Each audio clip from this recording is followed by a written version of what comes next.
Good morning बच्चों, कैसे हैं आप सब। उम्मीद है आप सब बहुत अच्छे होंगे जहाँ भी होंगे। बच्चों, लेसन 2 का जो पार्ट सेकंड आने वाला था वो तो अपलोड करने में थोड़ा लेट हो गया। इसके लिए मैं आप लोग सभी लोगों से माफ़ी चाहता हूँ। कुछ प्रॉब्लम होने की वजह से वीडियो अपलोड करने में थोड़ी लेट हो गई। और पार्ट 1 में हमने जहाँ तक कंसिडर किया था, आज वहाँ से हम सीधे आगे कंसिडर करेंगे बिना समय को गंवाए हुए। तो पार्ट 1 में हमने गॉड ब्लेस अफ्रीका तक कंसिडर कर लिया था। यहाँ से आगे हमको स्टडी करना है बच्चों।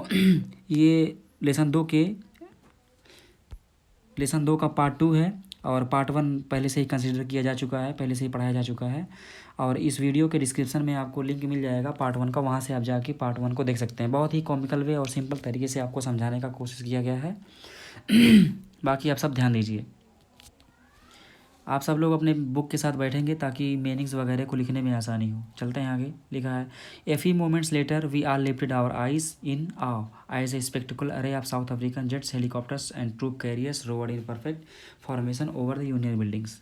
लिखा हुआ है, a few मोमेंट्स लेटर, कुछ क्षण बाद, we are lifted our eyes, हम सभी ने अपनी आँखों को ऊपर उठाया, आव मीन्स भय के साथ, कुछ क्षण बाद हम सभी ने अपनी आंखों को भय के साथ ऊपर उठाया, एज ए स्पेक्टिकुलर अरे एक शानदार सारणी में, आप साउथ अफ्रीकन जेट्स, दक्षिण अफ्रीका के लड़ाकू विमान, helicopters and troop carriers means होता है सैनिकों को ले जाने वाला जो विमान होता है, उसी को ट्रूप कैरियर्स बोला जाता है। तो इसमें लिखा हुआ है, कुछ क्षण बाद हम सभी ने अपनी आंखों को एक शानदार सारणी में ऊपर उठाया, जहाँ पर दक्षिण अफ्रीका के लड़ाकू विमान, हेलीकॉप्टर और सेना के वाहक का जो जहाज़ था वो एक परफेक्ट फॉर्मेशन, एक विशेष आकृति में उड़ रहा था ओवर द यूनियन बिल्डिंग्स में, यूनियन बिल्डिंग के ऊपर उड़ रहा था। आगे, it was not only A display, यह केवल दिखावा नहीं था या प्रदर्शन का दिखावा नहीं था, ऑफ पिन पॉइंट प्रिसीजन, उनके तुच्छता का, एंड मिलिट्री फोर्स, यह मिलिट्री फोर्स के तुच्छता के बिंदु का कोई केवल दिखावा ही नहीं था, बल्कि ए डिमोन्स्ट्रेशन, यह एक प्रदर्शन था, of the military's loyalty to democracy, बल्कि यह सैनिकों के लोकतंत्र के प्रति उनकी वफादारी का प्रदर्शन था। टू ए न्यू गवर्नमेंट, एक नए सरकार के प्रति, दैट हैड बीन फ्रीली, जो स्वतंत्रतापूर्वक, एंड फेयरली, और शुद्धतापूर्वक, इलेक्टेड, चुना गया है। यानी जो चुनाव हुआ था बहुत ही फेयरली एंड फ्रीली इलेक्शन हुआ था, जिसमें बिना कोई घोटाले के वो प्रेसिडेंट बने हुए थे, नेल्सन मंडेला। आगे चलते हैं। ओनली मोमेंट्स बिफोर, कुछ ही क्षणों पहले, the highest general of the south African defence, दक्षिण अफ्रीका के डिफेंस के जो हाईएस्ट जनरल थे, डिफेंस फोर्स के जो जनरल थे, एंड पुलिस, और वहाँ के जो पुलिस थे, दियर चेस्ट बिदेक्ड मीन्स सजा हुआ था, उनकी छाती सजी हुई थी, with ribbons and medals, ribbons और मेडल से उनकी छाती सजी हुई थी, फ्रॉम डेज गोन बाई, कुछ दिनों पहले। आगे चलते हैं। कुछ दिनों पहले वे क्या करते थे, सल्यूटेड मी एंड प्लेज्ड मी, वो क्या किए, सल्यूटेड मी, वो मुझे सल्यूट करते थे, एंड प्लेज्ड, दिए लॉयल्टी, और अपने वफादारी का शपथ लिए। कहने का मतलब ही। आगे चलते हैं। आई वॉज नॉट अनमाइंडफुल, मैं इस बात से सचेत नहीं हूँ, ऑफ द फैक्ट, मैं इस बात से सचेत, ऐसा नहीं है कि मैं इस बात से सचेत नहीं हूँ, किस बात से। आगे चलते हैं। That not so many years before, कि कई सालों पहले, they would not have saluted me, वे मुझे सल्यूट नहीं करते थे, सलामी नहीं करते थे, बट अरेस्टेड मी, वो मुझे गिरफ्तार कर लिया करते थे। लेकिन आज ऐसा वक्त आ गया है, आज़ाद होने के बाद वे सभी लोग सल्यूट कर रहे हैं।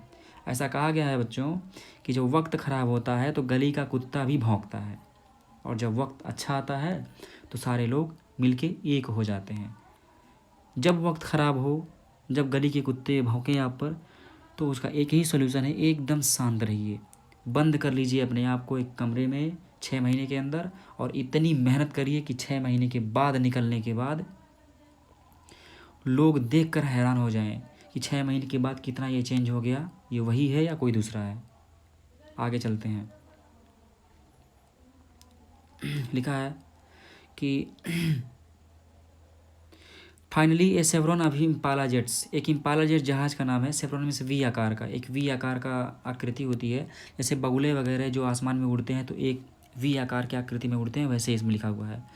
एक वी आकार का Impala jets left smoke trails, पीछे धुआं छोड़ते हुए, of the black, red, green, blue, उस धुएं का रंग कैसा था, काला था, लाल था, हरा था और नीला था, and gold, of the new south African flag, और सुनहरा भी था ठीक उस प्रकार जैसे दक्षिण अफ्रीका का एक झंडा है।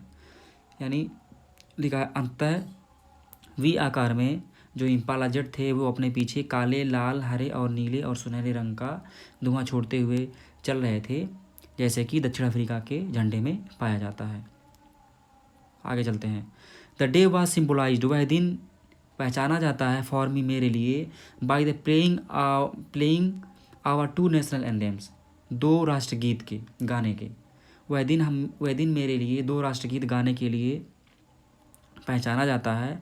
And the vision of white singing, और सफ़ेद लोग क्या गा रहे थे, नकोसी सिकिलेल आई अफ्रीका। पता नहीं इसका क्या अर्थ है, लेकिन आप लोग ऐसे समझ सकते हैं कि जो सफ़ेद लोग थे वो इस तरीके का नेशनल एंथेम राष्ट्रगान गा रहे थे।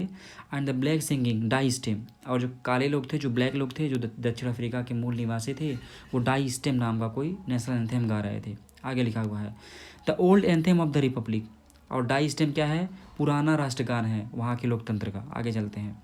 Aldous that they neither group new, हालांकि दैट दे उस दिन दोनों ही समूह के लोग जैसे ब्लैक लोग और वाइट लोग नहीं जानते थे द लिरिक्स, पंक्तियों का अर्थ ऑफ द एंथेम, राष्ट्रगान का। यानी उस दिन दोनों ही समूह के यानी ब्लैक और वाइट लोगों के समूह के लोग जो थे उन दोनों समूह के लोगों को दक्षिण अफ्रीका के इस राष्ट्रगान का कोई अर्थ नहीं पता था। आगे लिखा हुआ है दे वन डिस्पाइज, जो एक दूसरे से वो नफरत करते थे। दे वुड सून, और मुझे उम्मीद है नेल्सन मंडेला कहते हैं कि वो जल्द ही know the words by heart, इन सभी शब्दों का अर्थ जो है वो अपने दिल से वो सीख जाएंगे। आगे चलते हैं। On the day of the inauguration, उद्घाटन के उस दिन, I was overwhelmed with the sense of history, मैं इतिहास की भावना, सेंस ऑफ हिस्ट्री मीन्स इतिहास की भावना से, ओवरहेम्ड मीन्स अत्यधिक प्रसन्न। उद्घाटन के उस दिन मैं इतिहास की इस भावना से अत्यधिक प्रसन्न था। In the first decade of the 20th century, 20वीं सदी के प्रथम दशक में, डिकेड्स मीन दशक, 20th सेंचुरी में 20वीं सदी के। ये कई भी सदी चल रही है बच्चों, ये 2023 चल रहा है, यानी 2000 से लेकर 2100 तक 21वीं सदी, 2100 से 2200 तक 22वीं सदी, 2200 से 2300 तक 23वीं सदी, यानी अभी हम लोग सन 2000 से लेकर सन 2100 के बीच में चल रहे हैं, यानी 21वीं सदी मानी जाएगी। आप लोग इसको याद रखेंगे, काम की चीज़ है। आगे चलते हैं। इन द फर्स्ट डिकेड, प्रथम दशक में, ऑफ द 20th सेंचुरी, 20वीं सदी के प्रथम दशक में, यानी 20वीं सदी क्या मानी जाएगी, 20वीं सदी मानी जाएगी, 20th सेंचुरी लिखा हुआ है ना, हाँ, यानी सन 1900 से लेकर सन 2000 तक 20वीं सदी मानी जाएगी, यानी 20वीं सदी के प्रथम दशक, दशक मीन 10 साल का एक दशक होता है, यानी ये लगभग 1910 के आसपास की बात है। आगे चलते हैं।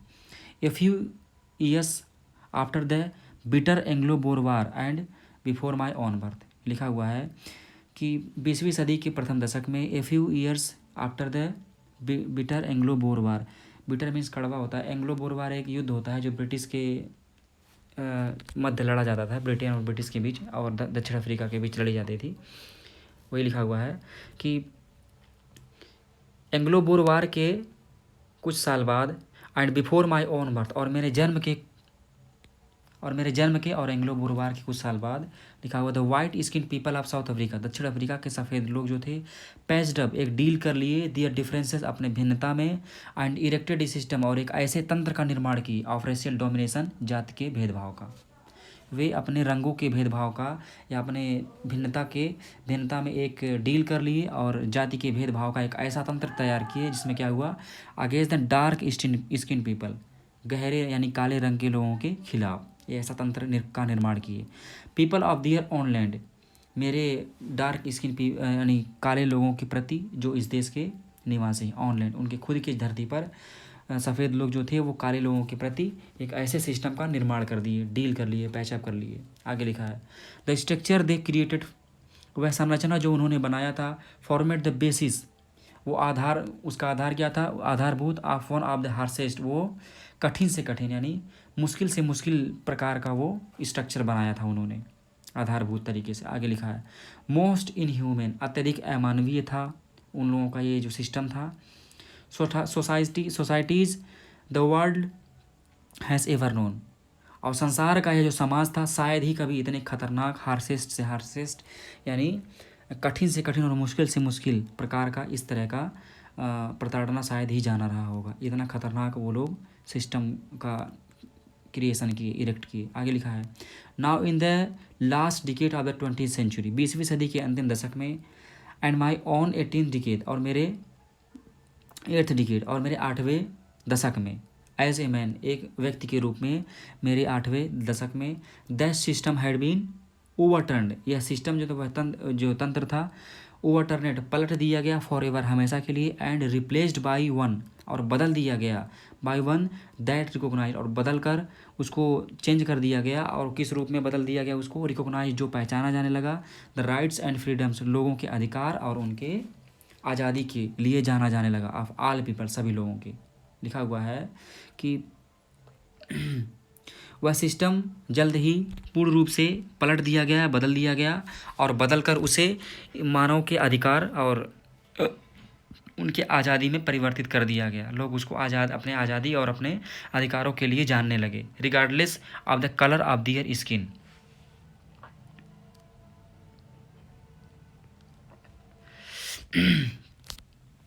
बिना ध्यान दिए, रिगार्डलेस मीन बिना ध्यान दिए, of the colour of their skin, उन लोगों के रंगों का भेदभाव का बिना ध्यान दिए इस सिस्टम को पूरा चेंज कर दिया गया, ओवरटर्न कर दिया गया। आगे चलते हैं बच्चों। लाइक शेयर आप लोग करते रहेंगे, एक बार आप लाइक कर देंगे और शेयर भी कर देंगे, सब्सक्राइब भी कर देंगे, ताकि सारी चीज़ें आपको टाइम टाइम से अपडेट मिलती रहे, हर एक सब्जेक्ट, हर एक लेसन का जितने भी पोस्ट आप पे डाले जाएँ, ताकि तुरंत आपके पास पहुंचता रहे। आगे चलते हैं। That day had come about through the unimaginable sacrifices of thousands of my people. Nelson Mandela कहते हैं कि दैट डे, यह दिन, हैड कम अबाउट, आया हुआ है, यह दिन इसलिए आया है, थ्रू द अनइमेजिनेबल, अकल्पनीय, सेक्रीफाइस मीन्स बलिदानों के बाद। यह दिन जो आज हम लोग आज़ाद हैं, यह जो दिन आया हुआ है, यह अकल्पनीय बलिदानों के बाद, of thousands of my people, मेरे हज़ारों लोगों के अकल्पनीय बलिदानों के बाद यह दिन आया हुआ है। People whose suffering and courage can never be counted और रिपेड, और उन सभी लोगों का सफरिंग, कष्ट और एंड करेज और साहस, कैन नेवर बी काउंटेड, जिसको गिना नहीं जा सकता है और न ही उसको चुकाया जा सकता है। उन सभी लोगों का जो साहस और कष्ट थे, जिसको झेल कर उन्होंने अपने देश को आज़ाद करवाया, उनको न तो गिना जा सकता है और न ही उसको कोई बदला चुकाया जा सकता है। आगे चलते हैं। आई फेल्ट दैट डे, मैंने महसूस किया उस दिन, as I have on so many other days, कि मेरे पास बहुत सारे ऐसे दिन थे, that I was simply the sum, मैं उन दिनों में एक जोड़ था, सम मीन्स जोड़, उन सभी लोगों का एक मैं जॉइंट हूँ, एक जोड़ हूँ। वो सब लोग भले ही मर चुके हैं, लेकिन आज भी वो सब लोग मेरे अंदर जिंदा है। नेल्सन मंडेला ये कहते हैं, मैं उन सभी का एक जोड़ हूँ। आगे चलते हैं। लिखा, I was simply the sum of all those African patriots, मैं उन सभी दक्षिण अफ्रीका के देशभक्तों का जोड़ हूँ, who had gone before me, जो मुझसे पहले मर चुके हैं या जो मुझसे पहले जा चुके हैं इस दुनिया को छोड़कर। आगे लिखा है, that long and noble line indeed, यह लंबी और अनोखी जो कतार थी वो अब समाप्त होती है, and now begin again with me, और अब यह मुझसे शुरू होती है। जो देशभक्तों का जो लाइन था, वो लोग मर चुके हैं, वो समाप्त होती है, लेकिन अब वो लाइन मुझसे शुरू होती है, क्योंकि मैं उन सभी का जोड़ हूँ। नेल्सन मंडेला ऐसा कहते हैं। आगे चलते हैं। आई वॉज पेंड, मुझे इस बात का दुख है, that I was not able to thank them, कि मैं उन सभी को धन्यवाद नहीं कर पाया, एंड दैट दे वे are not able to see, और वे सभी इस देखने में योग्य नहीं हो पाए, what their sacrifices had wrought, कि उनका जो बलिदान है वो क्या रंग लाया है, वो मतलब देखने में सक्षम नहीं हो पाए, वो लोग मर चुके हैं। इसलिए मुझे इस बात का भी दुख है कि मैं उन्हें धन्यवाद नहीं कर पाया कि उनके द्वारा किया गया बलिदान क्या रंग लाया हमारे देश में। आगे चलते हैं। The policy of apartheid created a deep and lasting wound, the policy of apartheid, रंग भेदियों का यह जो नीति था, क्रिएटेड उत्पन्न कर दिया, ए डीप एंड लास्टिंग, एक गहरा और लंबे समय तक चलने वाला घाव, वुंड मिस घाव, रंग भेदियों का यह जो नीति था, बहुत लंबे समय तक चलने वाला घाव बना दिया, in my country and my people, मेरे देश में और मेरे देश के लोगों में। आगे चलते हैं। All of us will spend many years, हम सभी लोग कई साल बिताएंगे, इफ़ नॉट जनरेशंस, अगर हम कई सदियाँ तो नहीं, लेकिन हमको कई साल बिताना पड़ेगा, तब जाके कहीं वो घाव भरेगा। Recovering from the profound hurt, इस गहरे घाव से रिकवर करने के लिए हमको सदियाँ नहीं बल्कि कई साल भी बिताने पड़ सकते हैं। आगे चलते हैं। But the decades of operation and brutality had another,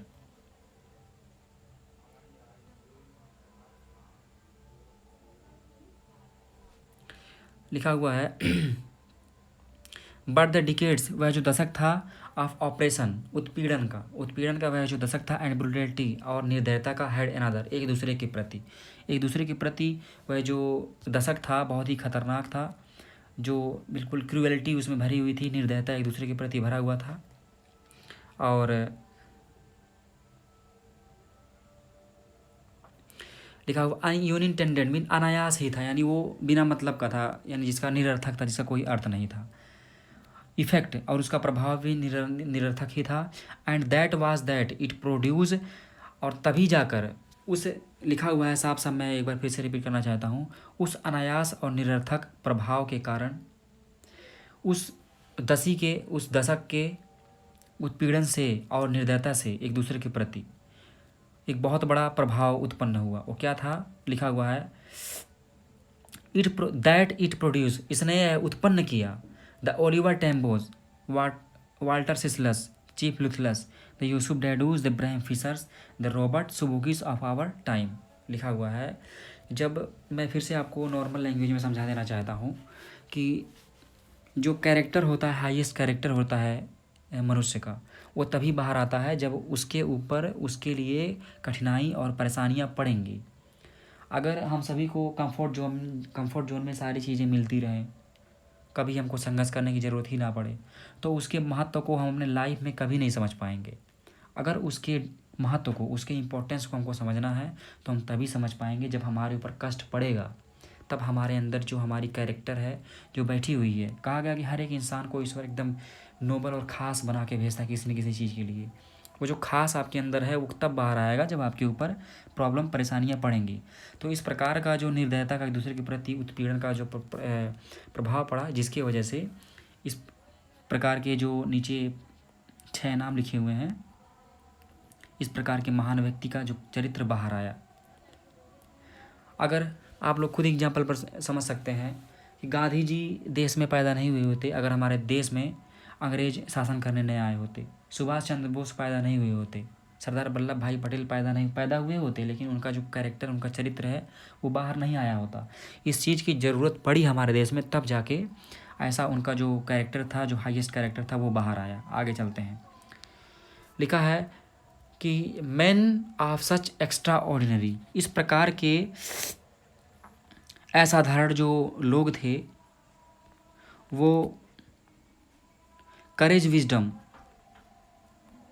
लिखा हुआ है मैन ऑफ सच में इस प्रकार के असाधारण व्यक्तियों का जो करेज, साहस था, विजडम और बुद्धिमानी थी, एंड जनरसिटी और उदारता था, दैट दियर लाइक में नेवर बी नोन अगेन, जिसको अब इसके बाद कभी नहीं जाना जा सकता है दोबारा, क्योंकि कभी इस प्रकार का प्रॉब्लम पड़ेगा ही नहीं, तो लोगों का कैरेक्टर, इस प्रकार का कैरेक्टर बाहर आएगा नहीं। जब कभी इस प्रकार का प्रॉब्लम पड़ेगा तो लोगों का कैरेक्टर बाहर आएगा। जैसे हम सभी लोग अपने देश के लिए जान दे सकते हैं, लेकिन अभी जान तो नहीं दे रहे हैं ना, लेकिन जब हमारे देश को जान की ज़रूरत पड़ेगी तो हम बिल्कुल अपने आप को हंसते हंसते अपने जान को न्यौछावर कर देंगे अपने देश पर, जब ज़रूरत पड़ेगी तब। और कितने लोग दे देंगे, लोग सिर्फ कहते हैं या सच में दे देंगे, इस चीज़ का जो कैरेक्टर है ये तब बाहर आएगा जब हमारे देश को इस चीज़ की ज़रूरत पड़ेगी तब। आगे चलते हैं। लिखा है perhaps it requires such depth of operation, perhaps it requires, और ये जो कैरेक्टर का जो हाईएस्ट पॉइंट है, शायद यह मांगती है सच डेप्थ ऑफ ऑपरेशन, उत्पीड़न का, इस प्रकार के उत्पीड़न का गहराई, यानी गहराई से इस प्रकार के उत्पीड़न को वो मांगती है, ताकि उत्पीड़न हो और उनका जो कैरेक्टर है वो बाहर आए। To create such heights of characters, ताकि वो उच्च चरित्र को बना सके, अपने चरित्र को महान बना सके।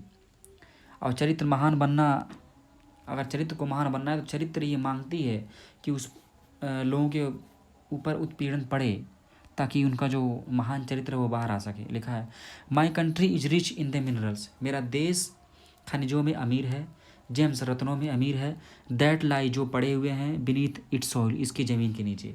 मुझे पता है कि मेरा जो देश है वो खनिजों में और रत्नों में, हाँ, यानी उनके ज़मीन के नीचे हीरे जवाहरात, सोने, सारे चीज़ें दबे हुए हैं। ये बात नेल्सन मंडेला को पता है, बट परंतु आई हैव ऑलवेज नोन, मैं हमेशा से यही जानता रहा हूँ कि दैट इट्स ग्रेटेस्ट वेल्थ, कि इसका सबसे बड़ा दौलत इट्स पीपल, इसके लोग हैं, न कि ज़मीन में दबा हुआ जो ट्रीजर है वो। लिखा है फाइनर एंड ट्रूअर, फाइनर एंड ट्रूअर, शुद्ध और सच्चा, दैन द प्योरेस्ट डायमंड, एक शुद्ध सोने, एक शुद्ध हीरे की तुलना में। लिखा हुआ है कि मेरे देश का सबसे बड़ा दौलत मेरे देश के लोग हैं, जो एक हीरे से भी ज़्यादा सच्चे और शुद्ध हैं। कितनी बड़ी लाइन अपने आप में लिखी हुई है। और मैं उम्मीद करता हूँ कि इसी तरह के हमको भी और आपको भी, हम सभी लोगों को एक देशभक्त बनना है, सेम इसी प्रकार का, जिस प्रकार का कल्पना या जिस प्रकार के देशभक्त दक्षिण अफ्रीका में रहे थे। आगे चलते हैं।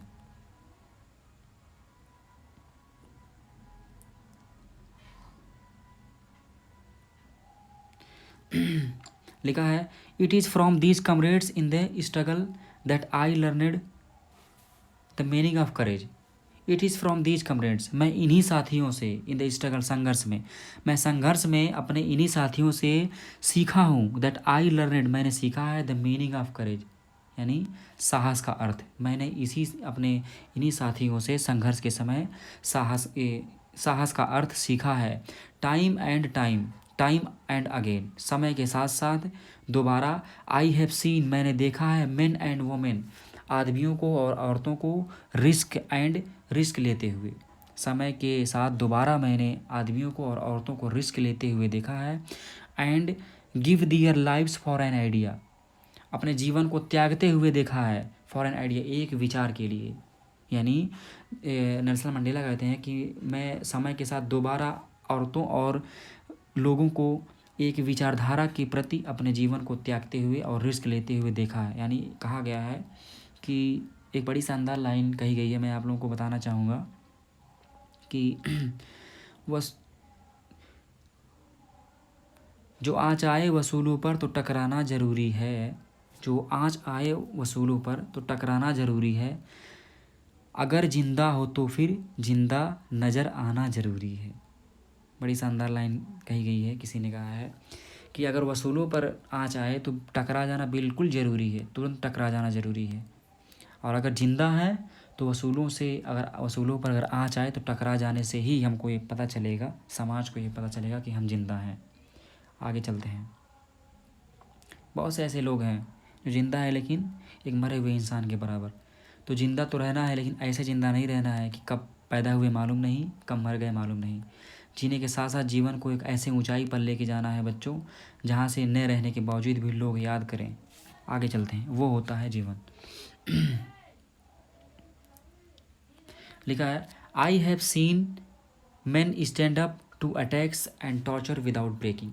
आई हैव सीन मैन, मैंने आदमियों को खड़े होते हुए देखा है, टॉर्चर, कष्ट सहते हुए देखा है, विदाउट ब्रेकिंग, बिना टूटे हुए। मैं अपने देश के लोगों को बिना टूटे हुए, कष्ट सहते हुए देखा है। Showing a strength and resilience that defies the imagination.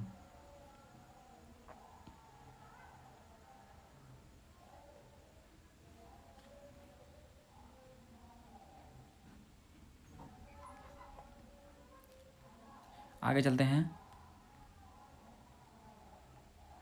बच्चों। अगर आप लोगों को पानी वानी पीने की आवश्यकता पड़े तो इस पॉइंट पर आप रोक के पानी वगैरह पी सकते हैं, ताकि आगे कंटिन्यू करने में आसानी हो। और पानी पीकर आप चाहें तो 2 4 5 से 10 मिनट का आप ब्रेक भी ले सकते हैं।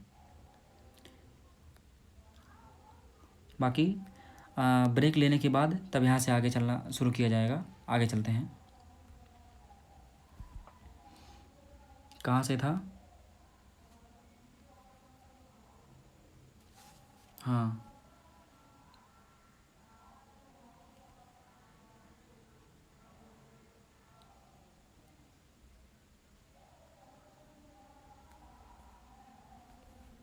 Resilience the ability to deal with any kind of hardship.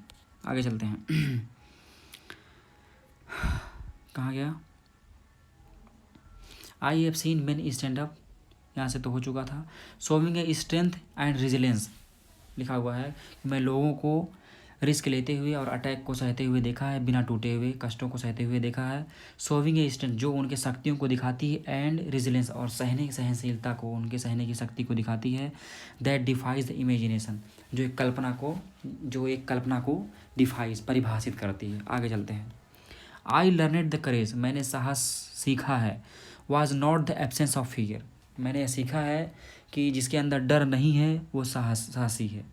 ये वो व्यक्ति साहसी नहीं है जिसके अंदर डर नहीं है, बल्कि वो व्यक्ति साहसी है। But the triumph over it, जो उस डर पर अपना जीत हासिल कर ले, वो व्यक्ति साहसी माना जाता है। आगे चलते हैं। The brave man is not he who does not feel afraid, साहसी व्यक्ति वो नहीं है जो डर महसूस नहीं करता है, but he who conquer that fear, बल्कि साहसी व्यक्ति वो है जो इस जीत को कॉन्कर मीन्स, इस डर को कॉन्कर मीन्स जीत लेता है। साहसी व्यक्ति वो माना जाता है। No one is born hating another person because of the colour of his skin, कोई भी व्यक्ति एक दूसरे के प्रति, रंगों के प्रति नफरत को लेकर पैदा नहीं होता है। और हिज बैकग्राउंड, और उसके पृष्ठभूमि को लेके, उसके पृष्ठभूमि के प्रति नफरत को लेकर पैदा नहीं होता है। और हिज रिलीजन, और उसके धर्म के प्रति नफरत को लेकर पैदा नहीं होता है। People must learn to hate, लोगों को नफरत करना सीखना चाहिए। आप सोच रही है कैसी बात है, बिल्कुल लोगों को नफरत करना सीखना चाहिए। And if they can learn to hate, यदि वे नफरत करना सीख सकते हैं, they can be taught to love, तो उन्हें प्रेम करना भी सिखाया जा सकता है। आगे चलते हैं। For love comes more naturally to than human heart than its opposite, लिखा हुआ है प्रेम जो है वो नफरत के तुलना में अत्यधिक गहराई से मानव के अंदर बाहर आता है। इवन इन द ग्लिमेस्ट टाइम, हमारे सबसे दुखद समय में, इन प्रिजन, कैद में, जब वो नेल्सन मंडेला जेल में थे तब, हमारे जेल के सबसे दुखद समय में, व्हेन माई कमरेड, जब मेरे साथी, एंड आई, और मैं, were pushed to our limits, हमारे अंतिम सीमा तक, जब मैं और मेरे साथी कैद में हमारे सबसे दुखद समय में हमारे अंतिम सीमा तक प्रताड़ित किए जाते थे या मारे पीटे जाते थे, उस समय पे I would see a glimmer of humanity in one of the guards, तब मैंने एक गार्ड के आँखों में मानवता का एक झलक देखा।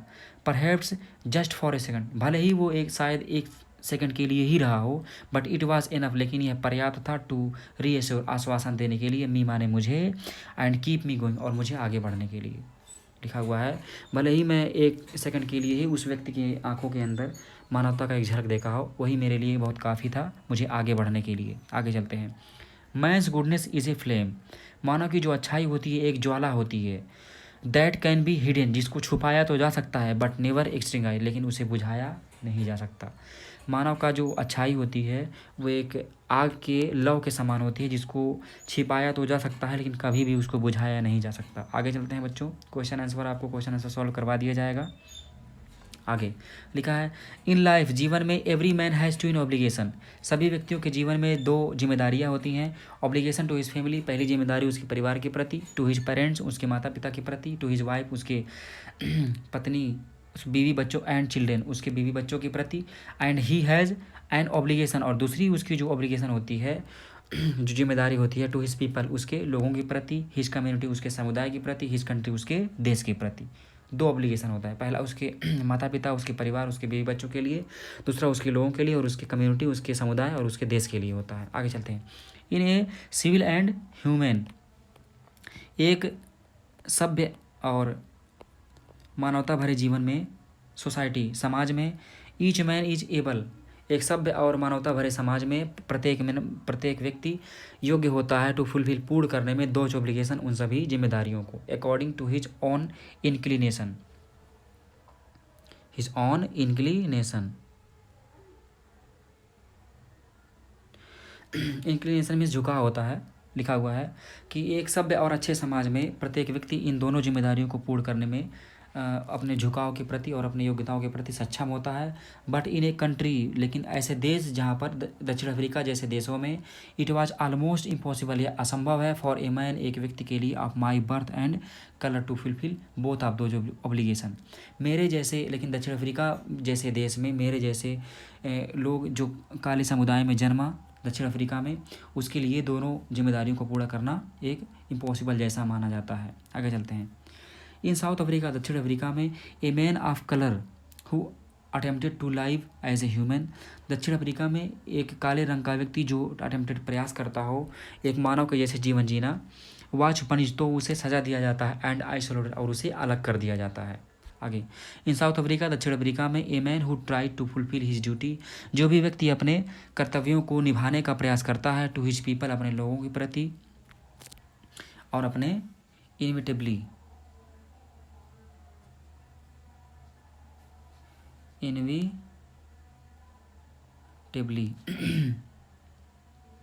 कहाँ गया,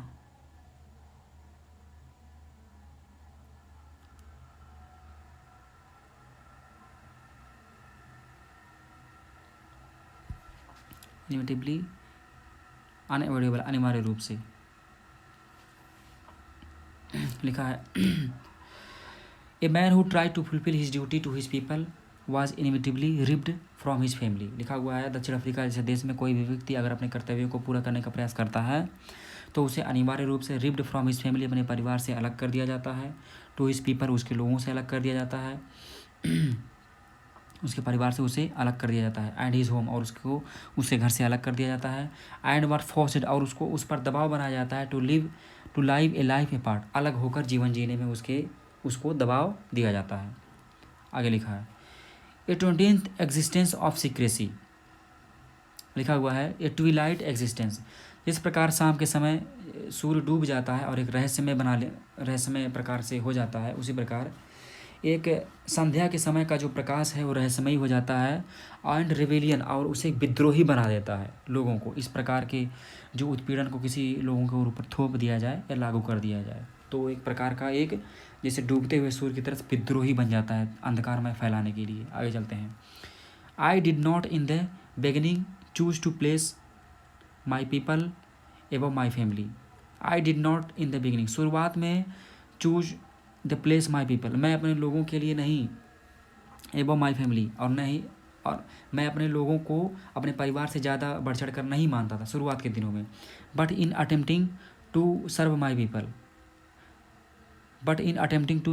पीपल और मैं अपने लोगों की सेवा करना चाहता था। आई फाउंड दैट, मैंने यह पाया, आई वॉज प्रिवेंटेड कि मुझे रोका जा रहा है, फ्रॉम फुलफिलिंग पूर्ण करने में, माई ऑब्लिगेशंस मेरे जिम्मेदारियों को। शुरुआत में वो अपने सभी जिम्मेदारियों को अपने कर्तव्यों को पूरा करने का प्रयास किए, लेकिन उन्होंने क्या पाया कि मुझे रोका जा रहा है अपने जिम्मेदारियों को पूर्ण करने में। एज ए सन, एक पुत्र के जैसे जिम्मेदारी पूरा करने में रोका जा रहा है।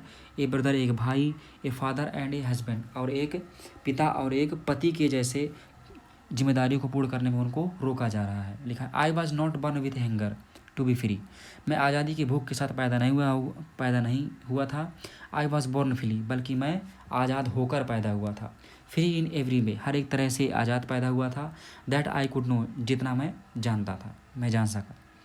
फ्री टू रन, मैं स्वतंत्र होकर आज़ाद होकर दौड़ना जानता था। In the fields near my mother's hut, मैं अपने माँ के झोपड़ी के नज़दीक खेतों में स्वतंत्र होकर दौड़ना जानता था।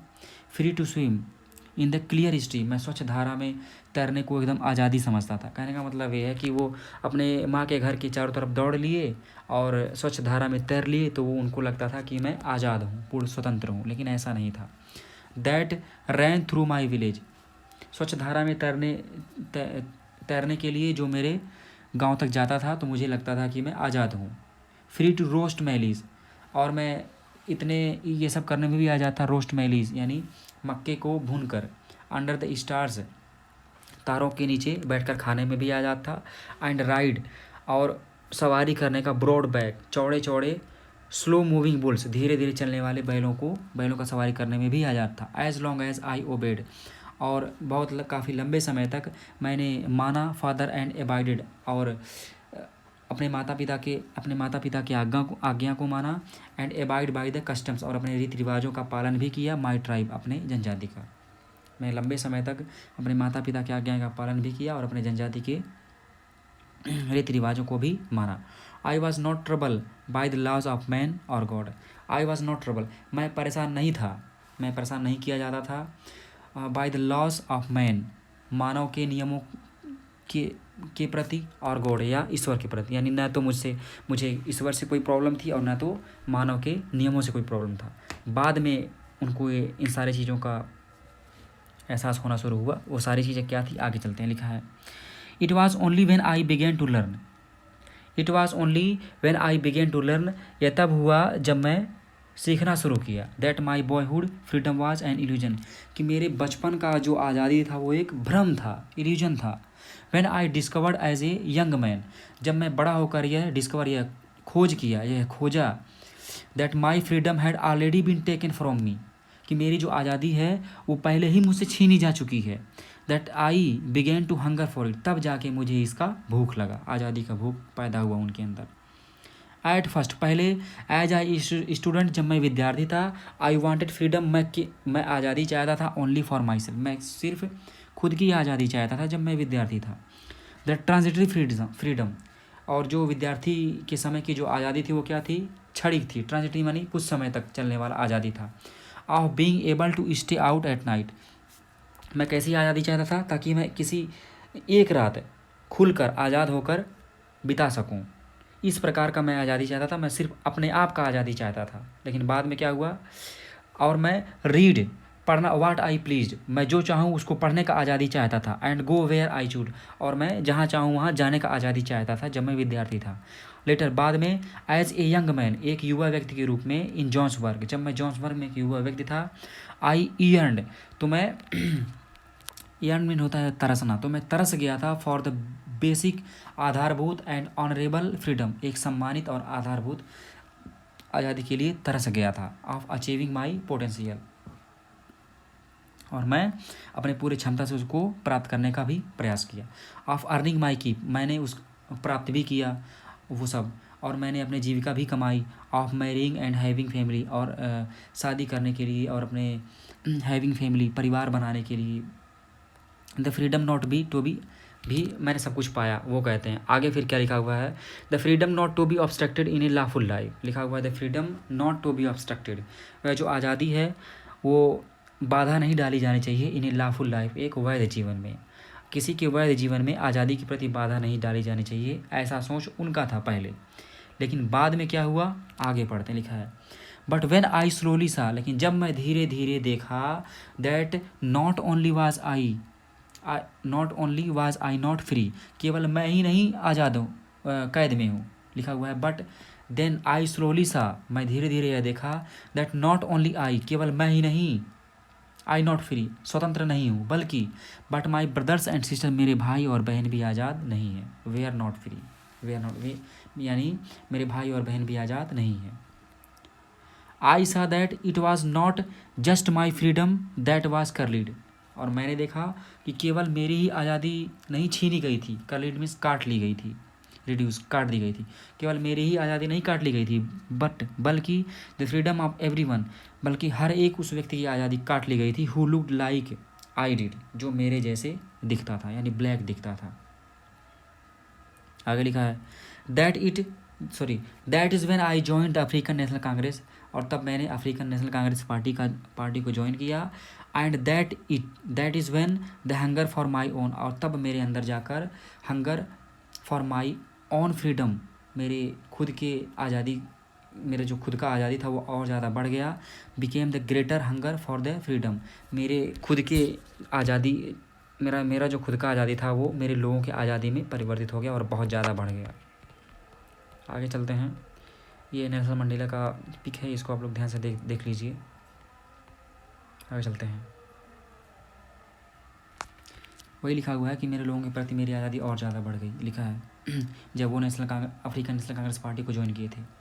It was this desire for the freedom, आज़ादी का है जो इच्छा था, of my people to live their lives with dignity and self respect than animated my life. लिखा हुआ है एनिमेटेड में जान डाल देना, माई लाइफ माने मेरे जीवन में, डिग्निटी माने मर्यादा, सेल्फ रिस्पेक्ट मीन्स आत्मसम्मान। लिखा हुआ है कि मेरे लोगों को मर्यादा और आत्मसम्मान के लिए आज़ादी पूर्वक जीने का है जो इच्छा था, वो मेरे जीवन को जान से भर दिया। एनिमेटेड माई लाइफ, मेरे जीवन को पूरे जान से भर दिया।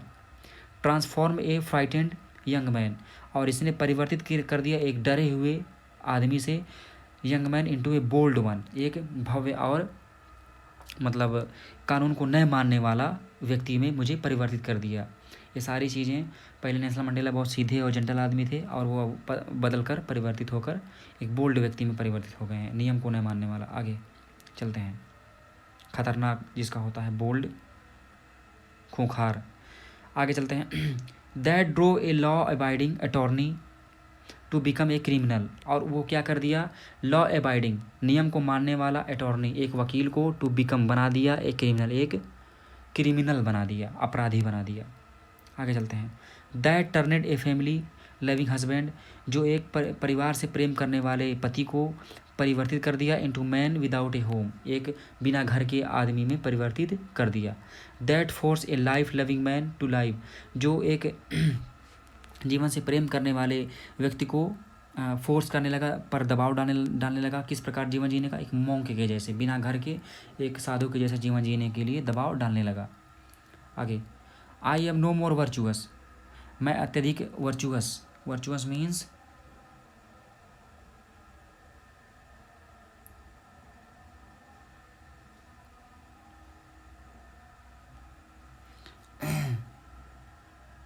धार्मिक भी होता है।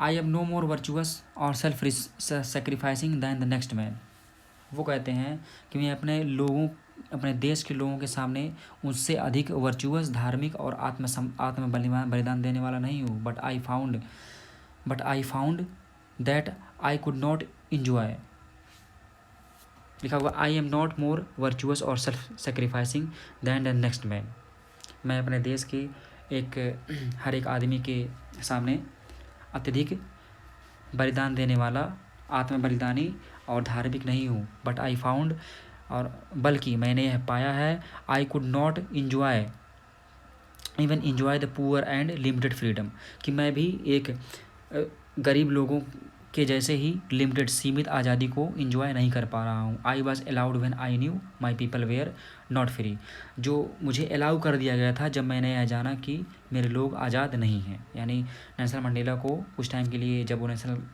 Congress party, American national congress party को ज्वाइन किए, तो उनको कुछ आज़ादी मिल गई थी, लेकिन वो आज़ादी को एंजॉय नहीं कर पा रहे थे, क्योंकि वो जान गए थे कि उनके देश के लोग जो हैं वो आज़ाद नहीं हैं। इसलिए आगे चलते हैं। फ्रीडम इज़ इंडिविजिबल, बड़ी शानदार लाइन लिखी हुई है। आज़ादी वो अभाज्य है, आज़ादी को बांटी नहीं जा सकती है, आज़ादी को एक समान रूप से वितरित किया जा सकता है, एक समान रूप से प्रदान किया जा सकता है, आज़ादी को विशेष प्रकार से बांटा नहीं जा सकता। आगे लिखा हुआ है, the chain on any one of my people were the chain on all of them, लिखा हुआ है द चेंज, श्रृंखला of any one of my people, मेरे देश के किसी भी व्यक्ति की जो श्रृंखला है, were the chain of all of them, वो सभी की श्रृंखला है। यानी मेरे देश का एक व्यक्ति का जो श्रृंखला है वो सभी की श्रृंखला, मेरे देश के सभी लोगों की श्रृंखला है। आगे चलते हैं। लिखा हुआ है the chain on all of my people were the chain on me, और मेरे सभी देशवासियों का जो श्रृंखला है वो श्रृंखला मुझसे जुड़ी है, यानी मैं भी उसका एक पार्ट हूँ। लिखा है I knew that the oppressor must be liberated, I knew, मैं ये जानता हूँ कि जो दमनकारी है, मस्ट बी लिबरेटेड, उसको भी आज़ाद किया जाना चाहिए। जस्ट एज श्योरली, ठीक उसी प्रकार निश्चित रूप से, एज द ऑपरेस्ड, जिस प्रकार एक पीड़ित व्यक्ति को आज़ाद किया जाता है। पीड़ित व्यक्ति और पीड़ा देने वाले को, दोनों को एक समान रूप से आज़ाद किया जाना चाहिए। नेल्सन मंडेला कहते हैं a man who take away another man's freedom, जो एक व्यक्ति का जो आज़ादी है, जो दूसरे व्यक्ति की, एक दूसरे के प्रति के द्वारा छीन लिया गया है, इज ए प्रिजनर, वो एक क्या है, कैदी है। एक व्यक्ति जो दूसरे व्यक्ति की आज़ादी को छीन लेता है वो एक कैदी है, ऑफ हेटेड, नफरत का एक कैदी है। He is locked behind the bars, वह सलाखों के पीछे कैद है। प्रिजुडाइज,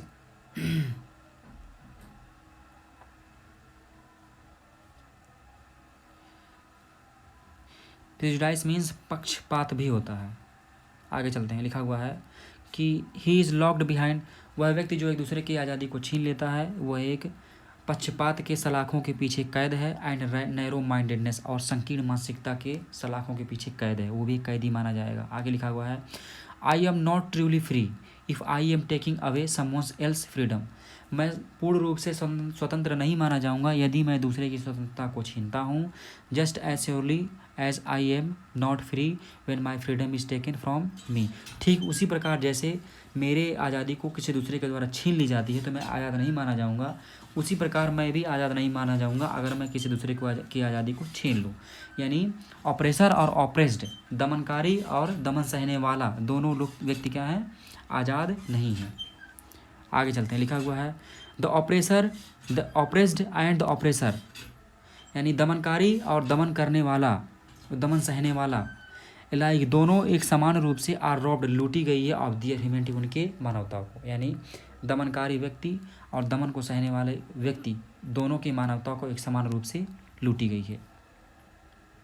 बच्चों, यही पे हमारा पूरा चैप्टर समाप्त होता है और मुझे उम्मीद है कि आप सभी लोगों को समझ में आया होगा। अगर इसमें कोई प्रॉब्लम हो तो आप कमेंट करके बता सकते हैं और इस चैनल को लाइक करें, शेयर करें और सब्सक्राइब करें ताकि सारी चीज़ें समय पे आपके पास पहुंचती रहें। तब तक आप लोग अपनी पढ़ाई को जारी रखें और बाकी मिलते हैं इसी उम्मीद के साथ एक नए वीडियो में। बाकी तब तक के लिए जय हिंद।